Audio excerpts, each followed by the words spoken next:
Hi, it's Midnight Mule. Today I thought I'd talk about anxiety, specifically anxiety when it comes to Aspies.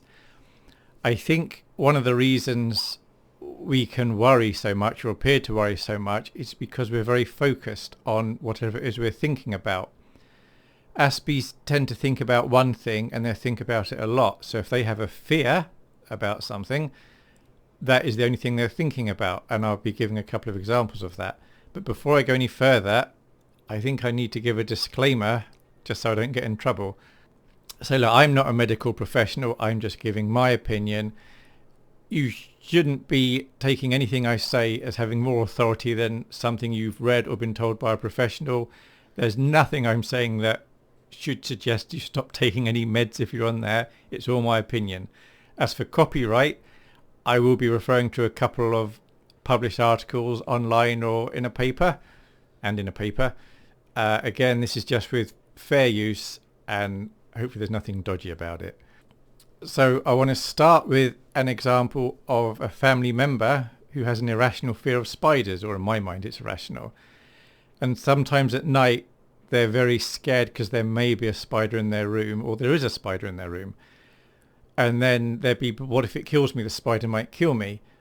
Now I think the way a lot of parents may deal with that is like, oh, don't be stupid, it won't kill you. And they're not going to spend a lot of time looking for a spider that may or may not be there. That isn't the way that I would like to be dealt with if it was me. So I just think, how would I like to be dealt with? So the first thing is, if an Aspie is worried about something, you need to acknowledge that the concern is absolutely real for them. And I would tend to take it a step further and maybe even validate the worry. So the conversation regarding the spider might be something like this. Oh, there might be a spider in my room. My answer is, yes, there might be. And then the next response is, but it might kill me tonight. And I would say, yeah, it might do, but it probably won't. And they'd be, yeah, but it might crawl into my mouth while I'm asleep.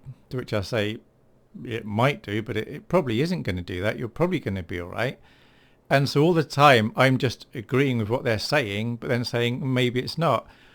And by agreeing with what they're saying and validating it, they can then get to the next stage and start thinking about something else. So my advice for anyone who's dealing with an Aspie, if they're concerned about something, even if you think it's crazy, like a meteorite's going to hit the Earth tomorrow, the worst thing to say is no, it won't, even though statistically you're probably right.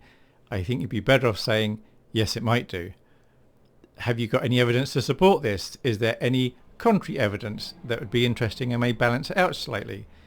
And then they now know you're on their side, at least to look at things. They can get past that and they can start looking at, is there any contrary evidence? What are the statistics on the other side? And even though they would still potentially be worried after this, they will be eased slightly. One, because there's someone who's taking their concerns to be real, but also part of their mind can now be thinking, oh, but this other side, and you're just putting in a little bit of doubt of, well, maybe a meteorite's not going to hit. But absolutely don't say, no, it won't, don't be silly or anything like that. Just acknowledge it is a real fear for them. This is Greta Thunberg, as seen on television a lot recently in the last few years. She's a Swedish teenager and she has Asperger, so I thought it'd be very fair to talk about her. This is the Wikipedia page. I better scroll quick so there's no copyright going on too much.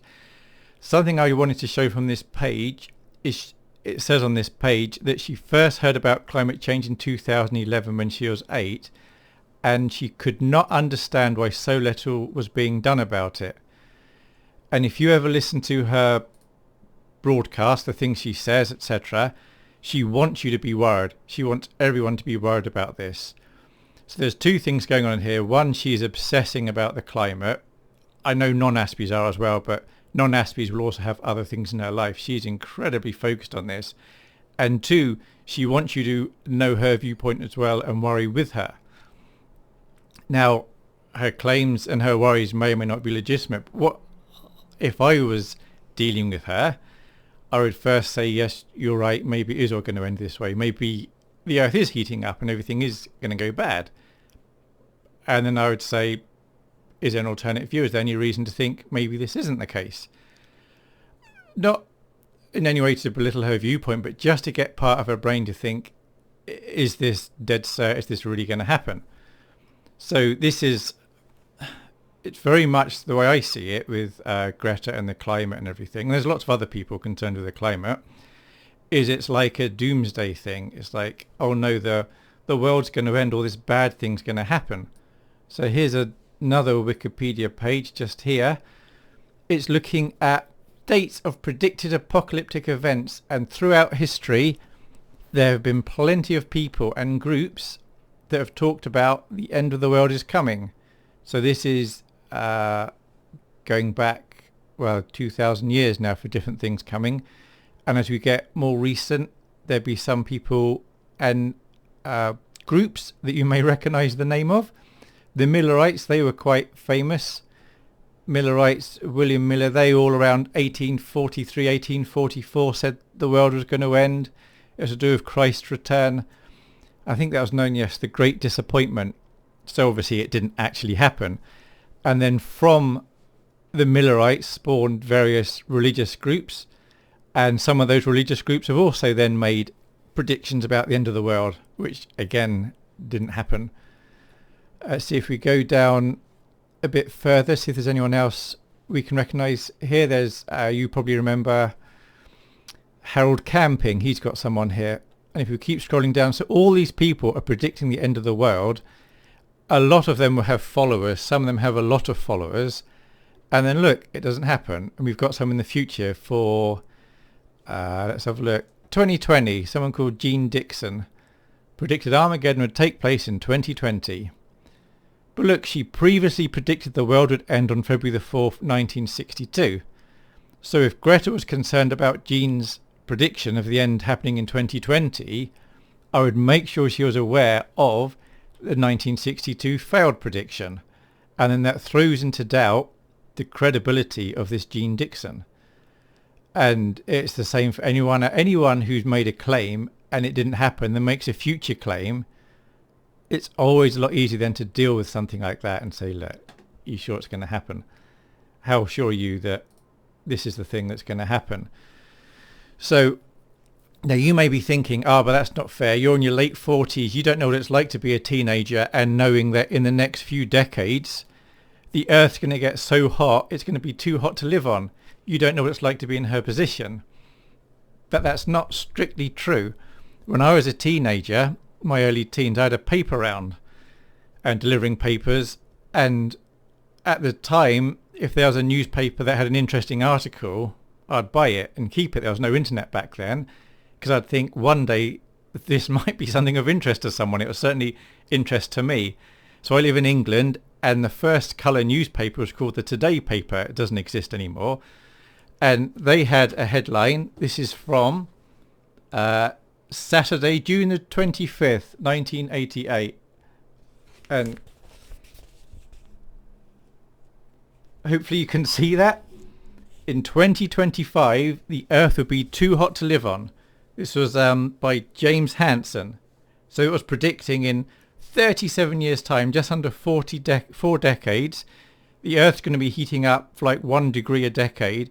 It's going to be too hot to live on. And people might worry about that sort of thing. And here we are, it's nearly 2025. Temperature's gone up a little bit. It's gone up nowhere near as much as he was predicting. And if you go online and look at his work and other people who've made predictive models, you'll find some sites that say it's true their predictions are very, very close, and there are other sites that are saying their predictions were way off. And of course both sides can say that the other side are lying about historical data. But when you've got the physical thing like this, you can't be accused of manipulating data. So because I remember when I was Greta's age, there was talk about, oh no, the world's coming to an end very soon. It didn't happen. It's the same scientific bodies now talking about climate change. This video is not about climate change. It's not about whether things are or are not going to happen regarding the climate. The point is about worry and anxiety.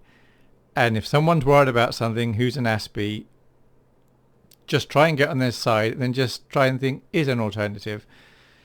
So I like to mitigate things. So if I was worried that there's not enough fuel in my car to get on a 200-mile journey, even though it's saying I've got 350 miles worth of fuel, I'll probably fill the car up. And it's just mitigating it.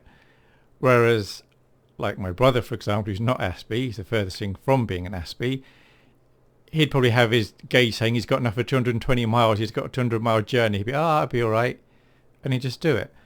And his attitude to life is very much, I'll be all right. And my attitude to life is, something might go wrong. I need a contingency plan. So I think that's probably about all I was going to say about anxiety and being an Aspie.